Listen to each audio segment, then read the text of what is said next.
السلام علیکم دوستو ساتھیوں، میں ہوں سمیع ابراہیم اور آپ دیکھ رہے ہیں ہمارا یوٹیوب چینل۔ یہ 27 اکتوبر کی رات ہے۔ جب آپ ویڈیو دیکھ پائیں گے، جب تک آپ تک پہنچے گی تو ڈیفینیٹلی یہ 28 اکتوبر ہو چکا ہوگا اور یہ وینسڈے مارننگ ہوگی۔ بہت ہی امپورٹنٹ آج واقعات ہوئے اور یہ مختلف واقعات ہیں۔ اگر ہم ان کو آئسولیشن میں دیکھیں تو جو کہانی اس وقت چل رہی ہے اس کی سمجھ نہیں آتی، لیکن آپ کو چیزوں کو ملا کر دیکھنا پڑے گا۔ آج پشاور میں دہشت گردی کی ایک بڑی واردات ہوئی اور ایک مدرسے میں ایک بلاسٹ ہوا جس میں 8 بچے شہید ہوئے۔ اور یہ پشاور میں اس سے پہلے بھی جو آرمی پبلک اسکول ہے اس پر ایک حملہ ہوا تھا جس میں تقریباً ہمارے 140 بچے جو ہیں وہ شہید ہوئے تھے۔ بڑا ہی وہ المناک واقعہ تھا اور پورا پاکستان سوگ میں ڈوب گیا تھا۔ عمران خان صاحب کا دھرنا تھا اور وہ دھرنا جو ویسے ختم نہیں ہوا تھا، army chief general Raheel Sharif کی ملاقاتیں بھی ہوئیں، سب کچھ ہوا، لیکن اس وقت عمران خان صاحب نے وہ دھرنا، وہ احتجاج ختم کرنے سے انکار کیا تھا۔ لیکن جب یہ آرمی پبلک اسکول کا واقعہ ہوا اور پورا ملک سوگ میں تھا تو خان صاحب نے اس دھرنے کو ختم کیا تھا۔ آج بھی ویسا ہی ایک واقعہ، لیکن آج ایک مدرسے کو چنا گیا۔ اب آئسولیشن میں اگر ہم اس کو دیکھیں تو یہ ایک بلاسٹ ہے اور جس طرح مختلف جگہوں پر بلاسٹ ہوتے رہتے ہیں، یہ بھی اس کو ہم سمجھ سکتے ہیں یہ ایک بلاسٹ ہے۔ لیکن ایسا نہیں ہے۔ میں جو انفارمیشن آپ کے ساتھ شیئر کر رہا ہوں اس میں اگر آپ اس کو ملا کر دیکھیں گے تو یہ محض ایک دہشت گردی کی کارروائی نہیں تھی، یہ ایک بڑا پیغام تھا، ایک میسج تھا۔ اور میسج کس طرف سے آیا یہ اندازہ لگانا کو مشکل نہیں ہے۔ وزیر اعظم عمران خان بھی اس کے حوالے سے کہہ چکے ہیں، ہمارے ملٹری چیف بھی اس حوالے سے کہہ چکے ہیں، ہماری ایجنسیز بھی اس حوالے سے خبردار کر چکی ہیں کہ کون دشمن ہے پاکستان کا اور کون پاکستان کو برباد کرنا چاہتا ہے، توبہ نعوذ باللہ۔ اب اس واقعے کو ہم آئسولیشن میں نہیں دیکھتے، میں اس واقعے کو جوڑتا ہوں ایک اور چیز سے جو ایک بڑی امپورٹنٹ ڈیولپمنٹ ہے جو دلی میں ہوئی ہے۔ وہاں پر کیا ہوا؟ دلی میں ایک ایگریمنٹ ہوا ہے بھارت اور امریکہ کے درمیان۔ امریکہ کے سیکرٹری خارجہ یعنی ان کے وزیر خارجہ مائک پومپیو اور ان کے وزیر دفاع مارک ایسپر، وہ دلی کے دورے پر آئے ہوئے ہیں، وہ انڈیا میں ہیں اور ان کی ملاقات وہاں پر جو ان کے کاؤنٹر پارٹ ہیں یعنی انڈیا کے سبرامنیم اور راج ناتھ، ان کے جو کاؤنٹر پارٹس ہیں، ان دونوں سے آج بڑی اہم ملاقات ہوئی۔ اور اس کے بعد چائنا نے، اس کے بعد بھارت نے امریکہ کے ساتھ ایک معاہدے پر دستخط کیے ہیں۔ اور وہ معاہدہ کیا ہے؟ وہ معاہدہ یہ ہے کہ جو جیوگرافیکل سرویز اور ڈیٹا، جیوگرافیکل ڈیٹا اور میپس، اس کی انفارمیشن جو ہے سیٹلائٹ کے ذریعے جو بھی انفارمیشن امریکہ کے پاس ہے وہ بھارت کے ساتھ شیئر کرے گا۔ تمام جو اس خطے کے نقشے ہیں وہ بھارت کے ساتھ نہ صرف شیئر کرے گا بلکہ یہاں پر جو بھی سیٹلائٹ کے ذریعے وہ جاسوسی کرتا ہے، وہ دیکھتا ہے امریکہ، وہ بھارت کو انفارمیشن اویلیبل ہوگی۔ اور اس وقت کہا یہ گیا جس وقت اس معاہدے پر دستخط ہوئے کہ یہ سب کچھ چائنا کو کاؤنٹر کرنے کے لیے کیا جا رہا ہے اور یہ بہت بڑا معاہدہ ہے۔ اس سے بھارت کو بڑا ایک ایج حاصل ہوگا اس خطے میں، اور جو کچھ وہ کر رہا ہے وہ اس کام میں اس کو مزید آسانیاں پیدا ہوں گی۔ یہ جو انفارمیشن ہے بہت وائٹل انفارمیشن ہے، نیو سائنٹیفک انفارمیشن، یہ بڑی بھارت کے لیے مددگار ثابت ہو سکتی ہے۔ کس چیز میں؟ میزائل حملہ، اگر پاکستان میں اس نے کوئی میزائلوں سے حملہ کرنا ہے، اگر پاکستان پر بھارت نے کوئی ڈرون سے حملہ کرنا ہے، تو یہ جو سیٹلائٹ، امریکن سیٹلائٹ کی جو انفارمیشن ہے وہ بہت ان کو مدد دے گی اور ان کو نیویگیشنل اس سے ایج حاصل ہو جائے گا۔ بظاہر تو یہ کہا جا رہا ہے کہ یہ سب کچھ چائنا کو کاؤنٹر کرنے کے لیے کیا جا رہا ہے، لیکن جو لوگ معاملات کو سمجھتے ہیں وہ جانتے ہیں کہ چائنا کا تو صرف نام ہے، یہ سب کچھ پاکستان کے حوالے سے کیا جا رہا ہے۔ یہ جو بھارت کا انڈیا ان کا امریکہ کے ساتھ جو معاہدہ ہوا ہے، اس کے بعد وہ جو امریکن سیٹلائٹس ہیں ان کی جو انفارمیشن ہے، جو وہ پاکستان کے ہمارے جو اسٹریٹجک جو ہمارے ایسٹس ہیں، یا جو بھی یہاں تک کہ جو ہمارے مورچے ہیں، جو ہماری ایل او سی پر جو پوزیشنز ہیں، اکثر آپ پڑھتے ہوں گے اخباروں میں کہ بھارتی ڈرون جو ہے وہ بارڈر کے پاس پاکستان نے گرا لیا ہے۔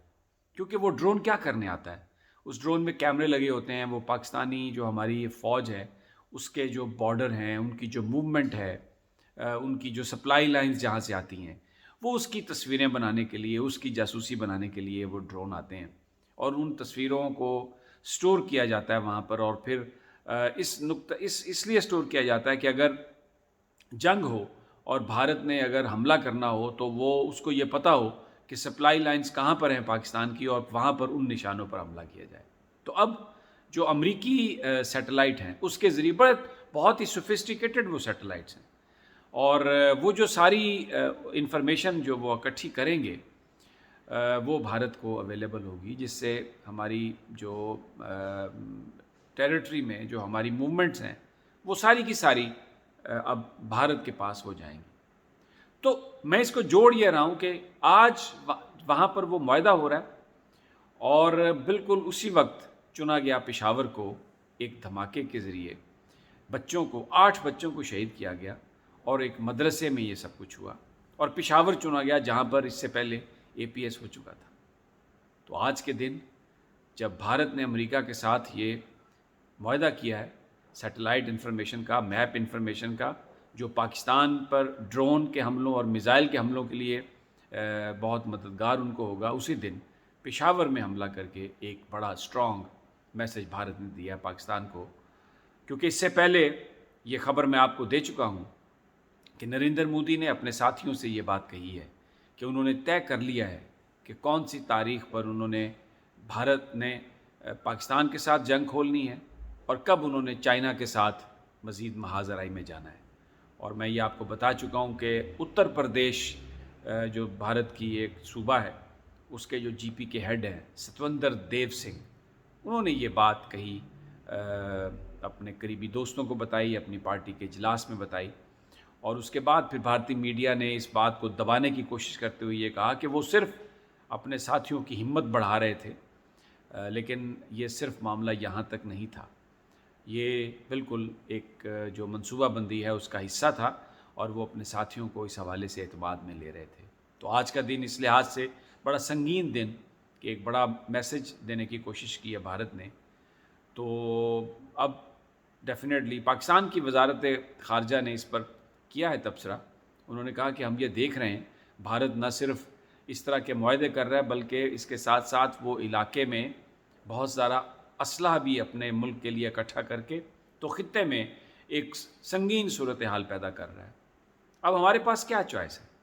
ہمارے پاس چوائس صرف یہ ہے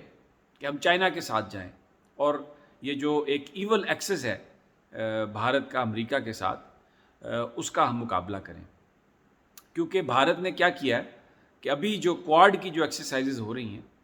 اس میں انہوں نے امریکہ اور جاپان کے ہمراہ آسٹریلین فورسز کو بھی انہوں نے انوائٹ کیا یہاں پہ۔ تو خطے میں ایک کشیدگی ہونے جا رہی ہے، بڑی شدید کشیدگی، اور اس میں یہ ساری ڈیولپمنٹ۔ پھر آ جائیں آپ پاکستان کے اندر کی صورتحال دیکھ لیں، یہاں پر جو ہمارا اپوزیشن جس انداز میں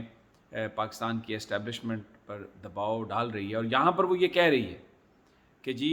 فوج بیرکس تک چلی جائے، فوج واپس چلی جائے، محدود ہو جائے، اور وہ اپنا اس کا کام صرف بارڈر کی حفاظت کرنا ہے۔ لیکن انڈیا میں ایسا نہیں ہو رہا۔ میں اب آپ کو ایک اور انفارمیشن دے رہا ہوں، ایک بڑی اہم ڈیولپمنٹ ہے۔ بھارت کے جو چیف آف ڈیفنس سٹاف ہیں بپت راوت، جو ان کے آرمی کے سربراہ تھے، جب وہ ریٹائر ہوئے تو ان کی سروس ان کو ریٹائر نہیں کیا گیا، ان کی سروس کو ایکسٹینشن دی گئی، اور اب وہ تینوں جو افواج ہیں اس کے سربراہ ہیں۔ انہوں نے آج یہ بات کہی ہے، انہوں نے کہا ہے کہ تمام سٹیک ہولڈرز مل کے بھارت میں کرپشن کا خاتمہ کریں، کیونکہ جو اکنامک، سوشل اور جو بھارت کے انٹرنل چیلنجز ہیں ان کا مقابلہ کرنے کے لیے کرپشن کو ختم کرنا نہایت ضروری ہے۔ اور عوام سے انہوں نے اپیل کی ہے کہ جہاں جہاں وہ کرپشن کو دیکھیں اس کی وہ نشاندہی کریں۔ اب وہ آرمی کو لیڈ کرتے ہیں، وہ کوئی حکومت نہیں چلاتے، لیکن کرپشن کے بارے میں بیان دے رہے ہیں۔ پاکستان میں اگر پاکستان کی فوج کے سربراہ یہ بات کریں کہ کرپشن کا خاتمہ ملک کی سیکیورٹی کے لیے نہایت اہم ہے، کیونکہ اگر عوام کے مسائل حل ہوں، کرپشن ختم ہو، تو وہ اپنی فوج کے شانہ بشانہ کھڑی ہو کر کوئی بھی جو اگریسر ہے، کوئی بھی جو حملہ آور ہے، اس کا بڑی بہادری سے مقابلہ کر سکتے ہیں۔ اگر وہ یہ کہیں، اور ماضی میں جب انہوں نے یہ بات کہی تو الزام لگا دیا گیا کہ وہ تو سیاست میں مداخلت کر رہے ہیں اور پاکستان کی فوج جو ہے اس کا کردار محدود ہونا چاہیے۔ لیکن آپ دیکھیں، یہی یہ دانشور ہیں، یہ انٹلیکچوئل ہیں جو بھارت کی مثالیں دیتے ہیں، دنیا کی بڑی ڈیموکریسی اسے قرار دیتے ہیں، وہاں پر جو چیف آف ڈیفنس سٹاف ہے وہ یہ کہہ رہے ہیں کہ نیشنل سیکیورٹی کے لیے کرپشن کا خاتمہ ضروری ہے اور تمام سٹیک ہولڈرز مل کر یہ کام کریں۔ وہ اس کو کہہ رہے ہیں کہ کرپشن کو خاتمہ اس کا کرنا ہوگا، کیونکہ مودی سرکار کرپٹ ہے، بہت کرپٹ ہے، لوگوں کو بڑی شکایات ہیں ان سے۔ تو وہاں پر جب یہ بات ہو رہی ہے تو اس کا مطلب یہ ہے، بالکل یہ بات واضح ہے، ہمیں اس یہ کہنے میں کوئی یار نہیں کہ جب فوج نے حلف اٹھایا ہے پاکستان کی حفاظت کا، تو ہر وہ چیز جو پاکستان کی حفاظت کے لیے ضروری ہے، جو پاکستان وہ کرنا ہوگا ان کو۔ جو پاکستان کو اگر کوئی چیز دیمک کی طرح کھا رہی ہے، چاٹ رہی ہے، ختم کر رہی ہے، تباہ کر رہی ہے، تو اس کے خاتمے کے لیے پاکستان کی فوج کو آگے آنا ہوگا۔ تو کرپشن ایک دیمک ہے جس نے پاکستان کو کھانے کی کوشش کی ہے، بڑا نقصان پہنچایا، اور آج بھی احتساب کی جو کوششیں ہیں اس کی راہ میں رکاوٹیں ڈالی جا رہی ہیں اتحاد بنا کر، اور یہ کہہ کر کہ یہ پولیٹیسائز ہو گیا، یہ انتقام ہے۔ پاکستان کی فوج کو اس لیے برا بھلا کہا جا رہا ہے کہ جو الیکٹڈ گورنمنٹ کے پیچھے کھڑی ہے، الیکٹڈ گورنمنٹ کی جو احتساب کی کوششیں ہیں ان کے پیچھے کھڑی ہے پاکستان کی فوج، جو لوٹی ہوئی دولت ہے اس کو واپس لانے میں پاکستان کی الیکٹڈ حکومت کی مدد کر رہی ہے پاکستان کی فوج۔ تو ان پر الزام تراشی، ان کے خلاف نازیبا گفتگو، اور یہ کہا جا رہا ہے کہ ان کا کردار محدود کیا جائے۔ میں نے آپ کو بپت راوت کی، آپ جائیں گوگل کریں، آج ان کی سٹیٹمنٹ آپ دیکھ لیں، وہ اپنے ملک میں یہ بات کہہ رہے ہیں کہ کرپشن کا خاتمہ ضروری ہے اگر بھارت نے ترقی کرنی ہے۔ تو دوستو ساتھیو، یہ چیزیں میں آپ کے ساتھ شیئر کرنا چاہتا تھا۔ یہ سارے جو میں نے آپ کو واقعات اور اس کی جو کڑیاں جوڑی ہیں، اس کا مقصد یہ ہے کہ آپ کو اس سنگین صورتحال سے آگاہ کیا جائے جو آنے والے دنوں میں ہمارے سامنے ہے۔ اللہ ہم پر رحم کرے اور ہم اپنی صفوں میں اتحاد قائم کر سکیں، اور دشمن کا اگر ہم نے مل کر مقابلہ کرنا ہے تو ان تمام چیزوں کا ادراک ہونا بہت ضروری ہے۔ اگلی ویڈیو تک اجازت دیجیے، اللہ نگہبان۔